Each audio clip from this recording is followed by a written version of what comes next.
La COP 22 à Marrakech au Maroc se poursuit ce mercredi. Dans cette édition, nous évoquerons l'ouverture de la conférence des chefs d'État à laquelle a pris part le président Alassane Ouattara. Ce sera en tout début de journal. Dans ce journal également, nous parlerons de lutte contre le paludisme. Le PNLP, Programme national de lutte contre le paludisme, a initié récemment une caravane pour sensibiliser les populations des régions du Bélier, de l'Ifou et de l'Indénué du Ablin. Et puis, la Fédération internationale des ligues des droits de l'homme et son partenaire burundais, la Ligue ITK, ont sorti un rapport intitulé « Répression aux dynamiques génocidaires ». Elles y dressent le bilan macabre d'un an et demi de répression au Burundi. Nous sommes le 16 novembre. Bonjour, mesdames et messieurs. Merci de nous rejoindre sur RTI 1. La COP 22 qui a lieu à Marrakech, au Maroc, se poursuit ce mercredi. Face à la menace du réchauffement climatique, la Convention cadre des Nations Unies sur les changements climatiques compte à ce jour 197 membres réunis tous hier mardi. Le président Alassane Ouattara prend une part active à ce sommet. Abiba Dambélé-Saoué, notre envoyé spécial à Marrakech. C'est à Marrakech au Maroc que s'est ouverte ce mardi 15 novembre 2016 la conférence de haut niveau de la Convention cadre des Nations Unies sur les acquis de la COP 21, qui s'est soldée par un premier accord universel sur le climat, adopté le 12 décembre 2015 à Paris et signé le 22 avril 2016 à New York, au siège des Nations Unies, par 177 États parties. Cet accord vise à limiter la hausse de la température de la planète en deçà de 2 degrés Celsius. L'hôte de l'événement, Sa Majesté le roi Mohamed VI du Maroc, a exhorté ses pairs à plus de solidarité. L'organisation de cette conférence au Maroc pour la deuxième fois, après la session de 2001, traduit notre attachement au cadre multilatéral pour aborder les défis internationaux. Le fait que Marrakech accueille aujourd'hui cette conférence est une preuve de tout l'intérêt que nous attachons aux questions de l'environnement et du climat parmi les priorités du Royaume. L'humanité tout entière place de grands espoirs sur les décisions qui seront prises au cours de cette conférence. De fait, elle attend plus que la simple annonce d'engagement et de principe pour enrayer le réchauffement climatique et en atténuer les effets. Suivi en cela par le secrétaire général des Nations Unies, Ban Ki-moon, en fin de mandat. Il a invité les pays avancés à honorer leurs engagements pour permettre l'atténuation et la lutte contre le réchauffement climatique. Le président français François Hollande, quant à lui, a insisté sur le fait que l'accord de Paris est un accord irréversible en droit et dans les faits. Nous sommes ici rassemblés à Marrakech, un an après. L'accord était historique et ce que nous devons dire ici, c'est que cet accord est irréversible. Il est irréversible en droit. Il est entré en vigueur le 4 novembre. Plus de 100 États, représentant les 2/3 des émissions de gaz à effet de serre, l'ont ratifié. L'accord, il est aussi irréversible dans les faits, parce que les gouvernements, les entreprises, les organisations non gouvernementales, les citoyens du monde prennent des initiatives, lancent des projets, inventent des solutions concrètes permettant de conjuguer la lutte contre le réchauffement climatique et le développement. On ne trahit pas une promesse d'espoir. On la réalise, on la porte. Ici, à Marrakech, nous sommes les gardiens de la lettre et de l'esprit de l'accord de Paris. Et nous le ferons vivre parce que ce qui nous unit, c'est ce que nous avons en commun et qui est tout simplement notre planète. La Côte d'Ivoire, qui prend une part active à la COP 22 avec la présence effective du président Alassane Ouattara, a ratifié l'accord de Paris le 25 octobre dernier. Le président de la République a réaffirmé la volonté de son pays à participer au combat mondial contre le changement climatique. Le moment est venu donc de rendre l'accord de Paris irréversible. Nous pensons qu'il faut maintenant travailler à ce qu'ils deviennent opérationnels dans tous ces aspects. La conférence de Marrakech doit donc être la conférence de l'action, de la vérité, comme disait Sa Majesté, et de la solidarité. Elle doit, dans cette perspective, permettre de doter notre communauté des outils indispensables au suivi de nos engagements nationaux. Elle doit aussi permettre de poursuivre la mobilisation des ressources attendues par les pays en développement dans le cadre de leur adaptation aux effets du réchauffement climatique. Toutefois, comme l'indiquent les dernières déclarations du secrétaire général des Nations Unies, l'objectif de limiter le réchauffement de la planète à 2 degrés, voire 1 degré centigrade d'ici à 2100, ne sera pas atteint avec le niveau actuel de nos engagements. Nous devons donc collectivement aller plus loin dans nos efforts afin d'éviter à notre planète des phénomènes climatiques de plus en plus dévastateurs. C'est dans ce cadre que mon pays soutient l'initiative africaine sur les énergies renouvelables. La Côte d'Ivoire tiendra ses engagements annoncés à Paris, notamment dans le domaine de la transition énergétique, par une agriculture intelligente face au climat, ainsi que par la préservation et la protection de l'environnement. Après la cérémonie d'ouverture de la conférence de Marrakech, le président Alassane Ouattara s'est rendu au stand de la Côte d'Ivoire où l'attendaient des membres du gouvernement, des élus locaux, de nombreux experts et des jeunes Ivoiriens venus spécialement à la COP 22 pour voir leur président. Le président de la République, en marge des travaux de la COP 22, a échangé avec le vice-président du Ghana, M. Kwesi Amissa Arthur, est venu rendre une visite de courtoisie au président Alassane Ouattara. Avant lui, le PCA de Engie est venu présenter les activités de son entreprise, déjà présente dans 70 pays, spécialisée dans les énergies renouvelables, notamment solaires et l'approvisionnement gazier. Gérard Mestralé, c'est son nom, souhaite aider la Côte d'Ivoire à développer son potentiel dans ce secteur. Ici en Côte d'Ivoire, l'on a célébré hier la 20e journée de la paix, la 20e journée nationale de la paix, célébrée cette année à Bongouanou, organisée par le ministère de la Solidarité, de la Cohésion sociale et des victimes et en présence du Premier ministre Daniel Kablan-Duncan. Mariatou Koné a rappelé que cet événement marque le moment pour chaque citoyen de passer en revue ses rapports avec autrui. Elle a ainsi rappelé les populations à contribuer à la préservation de la paix. Thème retenu cette année, une école citoyenne au service de la paix. Abou Sanogo revient de Bongouanou. Grande mobilisation à la place de la Liberté au quartier CFA. Bongouanou célèbre la 20e édition de la Journée nationale de la paix. Élus, cadres et têtes couronnées du Moronou se sont mobilisés afin d'œuvrer davantage pour la préservation de la paix dans leur région. Et pour la célébration de cette édition, le ministère de la Solidarité, de la Cohésion sociale et de l'indemnisation des victimes a retenu pour thème une école citoyenne au service de la paix pour mobiliser la population, les acteurs nationaux et les partenaires autour de l'éducation et la formation scolaire des plus jeunes et sensibiliser les enfants sur les valeurs citoyennes indispensables au renforcement de la cohésion sociale et à la paix. Nous avons associé l'école pour que la paix soit apprise à nos enfants, à l'école, à l'église, dans tous les lieux de socialisation, afin de pouvoir perpétuer ces différents gestes qui constituent la paix, parce que nous avons vu que sans la paix, il n'y a pas de développement. Président à la rencontre, le Premier ministre Daniel Kablan-Duncan a salué les efforts du ministère de la Solidarité, de la Cohésion sociale et de l'indemnisation des victimes, puis a appelé la population à privilégier le dialogue. La violence est entrée dans l'histoire récente de notre pays par la porte de l'école. C'est aussi principalement donc par l'école, c'est-à-dire l'éducation des enfants et des jeunes, que nous devons œuvrer ensemble pour l'extirper de la société actuelle et de l'esprit des générations futures. En toutes circonstances, nous devons avoir le réflexe de mettre les intérêts généraux de la Côte d'Ivoire avant tout intérêt personnel ou partisan.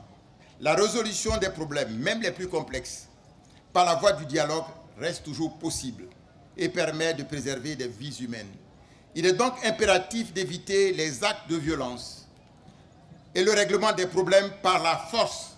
Daniel Kablan-Duncan a par la suite été fait commandeur dans l'Ordre national du mérite, de la solidarité et de la cohésion sociale de commis de l'État, la représentante du secrétaire général des Nations Unies en Côte d'Ivoire, des élus et cadres du Moronou ont été respectivement faits officiers et chevaliers de l'Ordre du mérite, de la solidarité et de la cohésion sociale. Outre la célébration officielle à Bongouanou, la paix a été célébrée partout en Côte d'Ivoire en présence de nos reporters. Revoyons ensemble la marche pour la paix organisée par la communauté musulmane Ahmadiyya ici à Abidjan et la célébration de la journée à Bonois et à Bouaké. La paix et la cohésion sociale célébrée à Yaou. C'est une initiative de la Fédération pour la paix universelle, UPF Côte d'Ivoire, pour marquer l'entente entre les filles et les fils de ce village. Nous savons que cette cité a quelques difficultés entre les fils même de la région au niveau de la chefferie. Et depuis quelques années, nous nous sommes intégrés dans cette communauté à travers les femmes.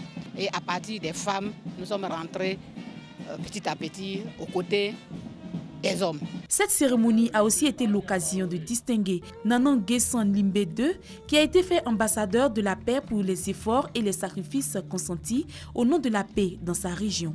J'ai quelques frictions au niveau de mon village.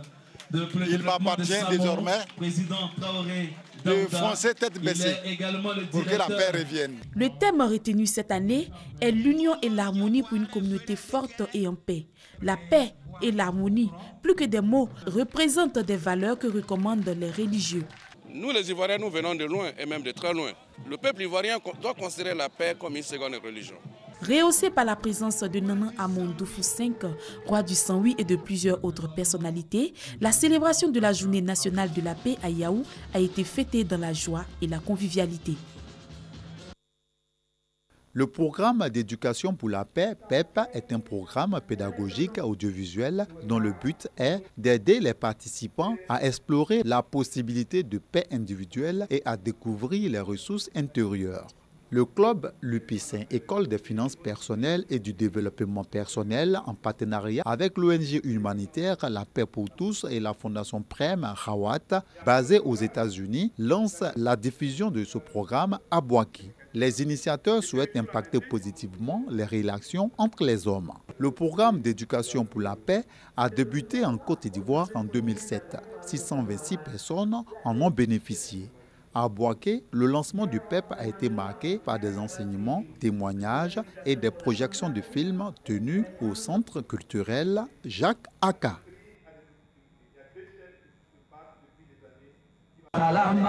Mardi 15 novembre 2016, journée nationale de la paix en Côte d'Ivoire. Pour la communauté musulmane Ahmadiyya, c'est le lieu de véhiculer son idéal d'unité à travers le slogan « L'amour pour tous, la haine pour personne ». Ensemble, enfants, femmes, jeunes et vieux, avec à leur tête le guide Abdoul Guillaume Pacha, ont organisé une longue procession sur les principales artères de Cocody. Quand il n'y a pas la paix, il n'y a pas l'amour, il n'y a pas la richesse. Quand il y a la paix, on gagne tout qu'on veut. Du déplateau Vallon à l'hôtel communal, en passant par l'école des polices et la cité des arts, les marcheurs ont prôné la paix telle que définie par Félix Houphouët-Boigny comme un comportement au quotidien. Le message d'amour a été exprimé par plus de 300 personnes. Par cette marche, l'amir Abdoul Guillaume, chef de la mission islamique Ahmadiyya, veut exhorter les filles et fils de la Côte d'Ivoire à cultiver la paix, l'amour, facteur de cohésion et de fraternité partagée. C'est une tradition à l'église d'Eima. Depuis 1988, les fidèles consacrent des jours de prière à la paix en Côte d'Ivoire. Cette célébration, dénommée les grandes prières pour la paix, est la matérialisation de la volonté de la fondatrice du culte d'Eima. Aujourd'hui, nous nous sommes retrouvés près de 3000 fidèles pour prier pour la paix dans ce pays. Dieu nous a entendus. Pour Mermoz Kofi, président du comité d'organisation, c'est cette vision commune de la paix partagée par le président Félix Houphouët-Boigny et la prophétesse Bagué Olonyo que l'église d'Eima célèbre chaque année dans la deuxième semaine du mois de novembre. Unité, solidarité, compréhension mutuelle et entente entre les filles et fils de la Côte d'Ivoire ont été les maîtres mots de cette commémoration de la paix. Le ministre Maurice Kwaku-Bondaman, cadre de la région, a salué les fidèles d'EIMA pour leur engagement constant en faveur de la paix. La 29e édition des Grandes Prières pour la paix s'est tenue du 10 au 13 novembre à Awati, dans la sous-préfecture de Tahabou. La 10e convention de l'église SEMA également a eu lieu à Daloa sous le signe de la paix. À cette occasion, les chrétiens et les Ivoiriens en général ont été appelés à user du dialogue pour régler tout conflit. Les précisions d'Honorina Nigori. Cette 10e convention de l'église SEMA a porté sur le thème « Marchons d'un même pas dans la vérité et la sanctification ». L'objectif de cette convention est d'entretenir les fidèles sur la conduite à tenir dans l'église en Côte d'Ivoire et dans le monde en vue de marcher d'un seul pas comme prescrit par la parole de Dieu. Les hommes de ce monde disent que l'union fait la force. Et si Dieu nous a rassemblés au sein de cette église, si nous n'acceptons pas de marcher d'un même pas, nous ne pourrons pas atteindre nos objectifs. C'est pourquoi nous voulons donner une instruction sur cette façon de faire pour que les enfants de Dieu au sein de l'Église puissent glorifier le Seigneur, soit par nos actes, soit par nos réalisations. Quant à l'orateur principal, à travers son message, il a souhaité que des chrétiens offrent au monde un modèle d'unité, d'intégration et d'amour pour éviter des divisions. La volonté exprimée dans Jean 17, 23, par Jésus-Christ, dans la prière sacerdotale, c'est que par la manière de vivre dans l'unité, malgré la diversité, cette façon-là puisse attirer les autres. Danse, louanges, prières, prestations d'artistes ont marqué cette 10e convention de l'église SEMA qui a vu la participation de nombreux pasteurs venus des différentes villes de la Côte d'Ivoire. À Dabou, l'église protestante méthodiste d'Orbaf vient de recevoir 4 nouveaux pasteurs. Les guides religieux ont été consacrés récemment au cours d'une cérémonie qui a rassemblé plusieurs fidèles venus de divers horizons. Thérèse Tapeyoboué. Orbaf, localité située dans la sous-préfecture de Dabou, était en fête.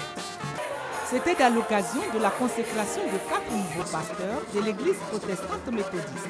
Ces 4 pasteurs, sortis fraîchement d'une formation, ont officié leur premier culte d'action de grâce. Nos nouveaux promus, 3 hommes et une femme, ont été exhortés à être des hommes et femmes de foi, de don de soi, pour faire triompher la parole vivante du Christ, l'amour du prochain. Les fidèles des autres confessions religieuses, notamment l'Église catholique, Céleste et bien d'autres, étaient là pour soutenir leurs frères protestants méthodistes. Chants, prières, louanges, adorations ont marqué la cérémonie en présence des cadres de la région. À Dabou, justement, la lutte contre le paludisme est effective.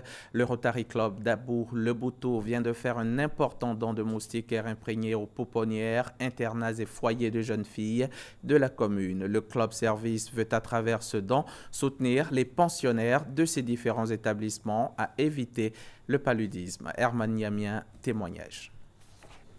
Ce sont plus de 700 moustiquaires imprégnés qui ont été distribués aux pouponnières, internats et foyers de la commune de Dabou. À l'initiative de cette action, le Rotary Club Dabou-le-Boutou.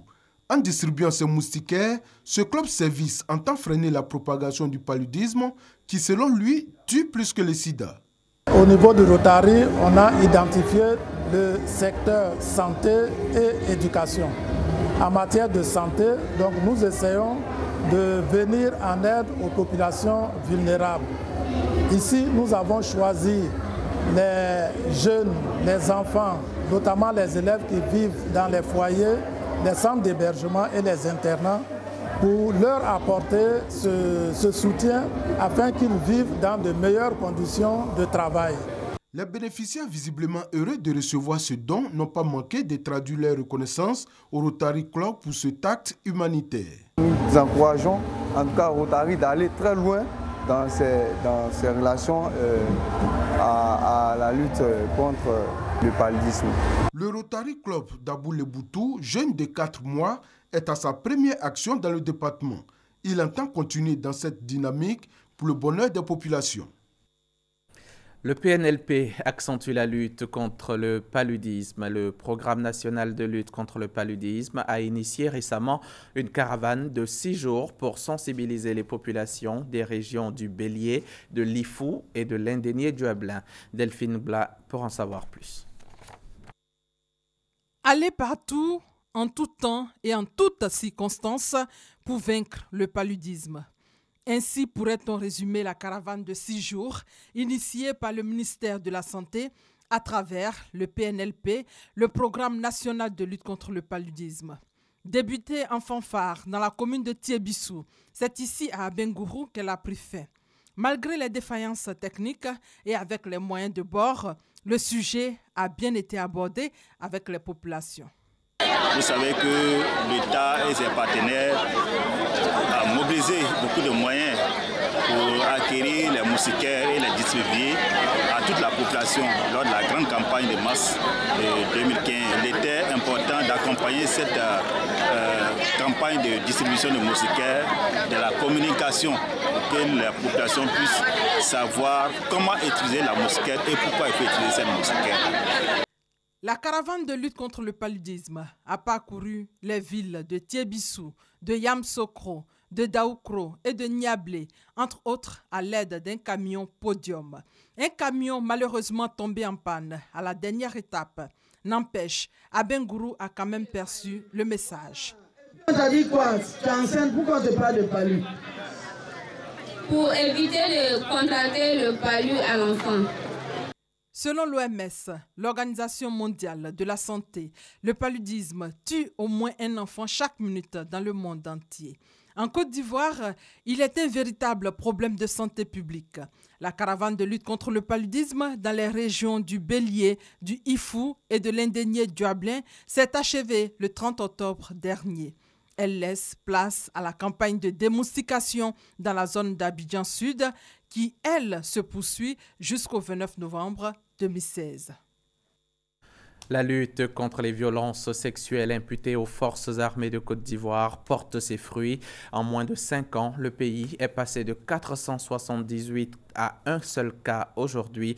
Des chiffres appréciables, mais l'état-major des armées de Côte d'Ivoire veut aller plus loin pour atteindre 0 cas, d'où la tenue à Grand-Bassam de cette conférence internationale sur la lutte contre les violences sexuelles liées au conflit, organisée avec l'appui du représentant spécial du secrétaire général des Nations Unies.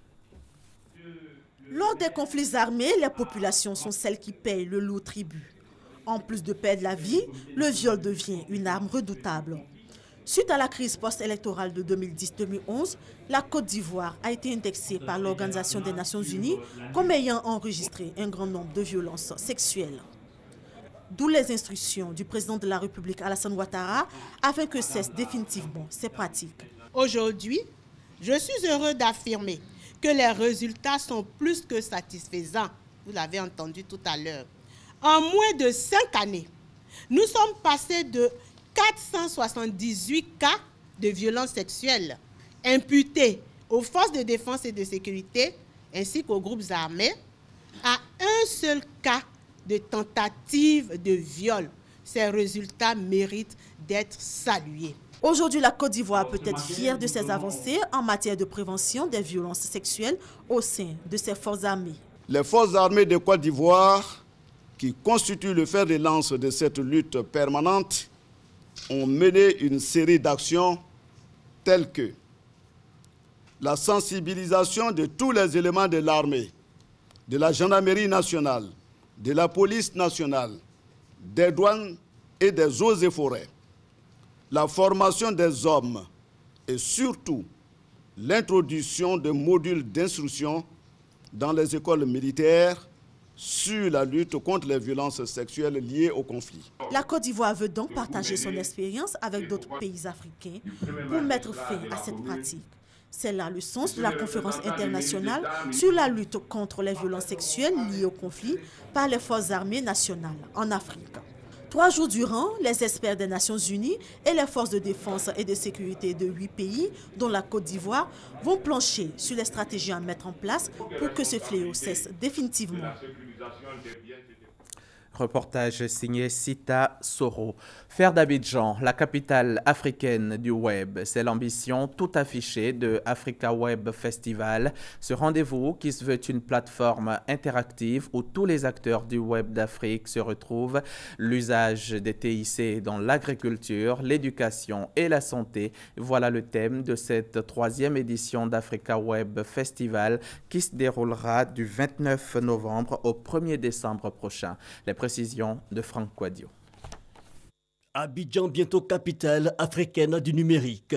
Du 29 novembre au 1er décembre, Africa Web Festival, 3e édition. Une plateforme interactive basée sur l'expression des potentialités africaines en termes de numérique.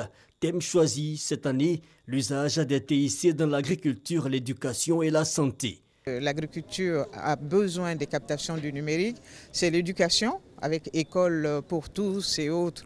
Il y a beaucoup de choses qui se font autour de l'école numérique et qui ne sont pas sues et qui peuvent aider parce que beaucoup de formations aujourd'hui se font autour du numérique en éducation. Et au niveau de la santé, par exemple, je participe à la campagne contre le cancer où l'apport du numérique est de beaucoup. Donc c'est 3 thèmes porteurs. Des thèmes porteurs pour l'Afrique, mais surtout une opportunité pour jeunes créateurs, web entrepreneurs et promoteurs de nouveaux médias à l'échelle africaine.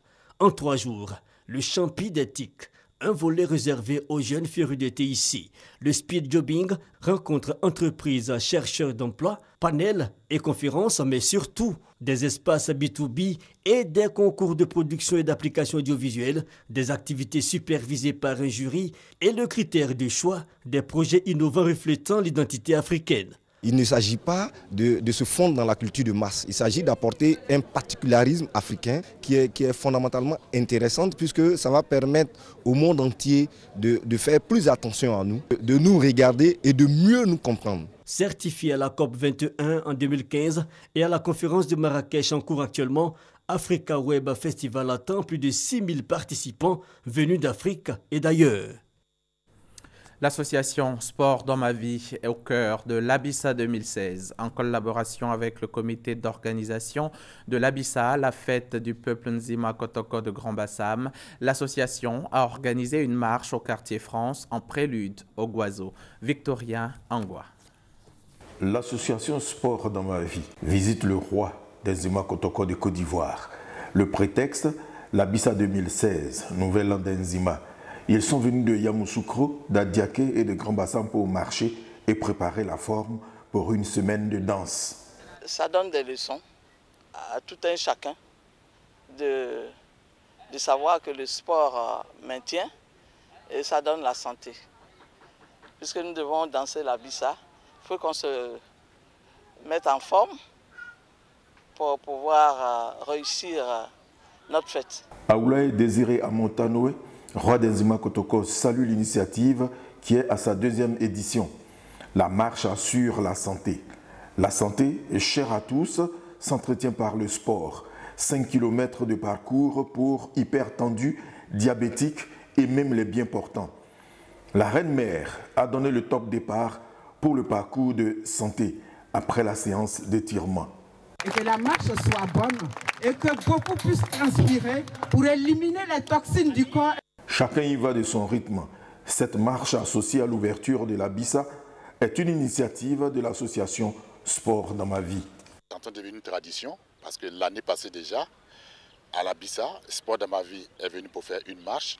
Et tellement cette marche a plu à tout le monde, donc le comité d'organisation de l'Abissa a souhaité que Sport dans ma vie soit ici encore cette année pour ouvrir l'Abissa. Lors de l'ouverture de l'Abissa, nous marchons. Et puis bon, mais la fête commence.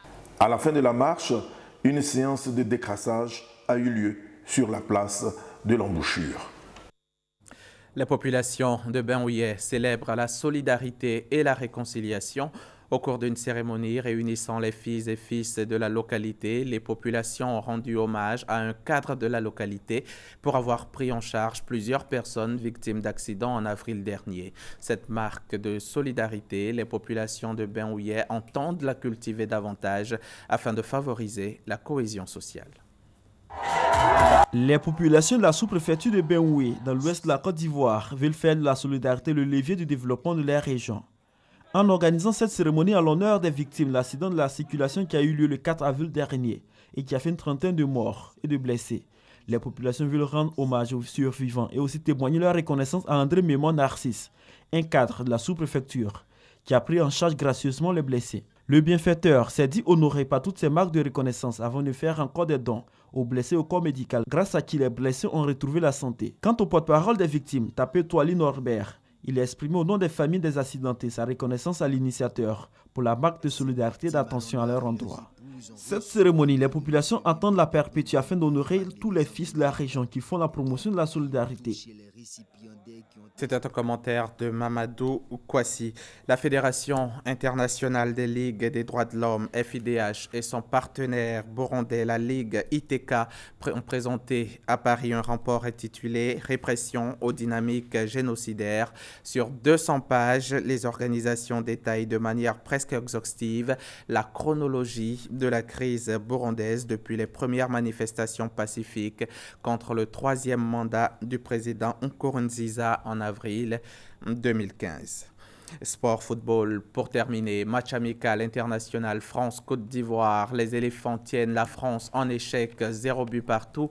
Le vice-champion d'Europe et le champion d'Afrique se sont neutralisés à l'issue d'une partie où la plus belle opportunité a été à mettre à l'actif des éléphants. Devant la France, les éléphants ont eu du caractère et ont laissé une très belle impression. Les poulains de Michel Dussuyer se sont d'ailleurs créés les plus nettes occasions de but. Voilà, c'est sur ces images que je vous dis au revoir. Merci de nous avoir suivis. Merci de votre fidélité à notre antenne.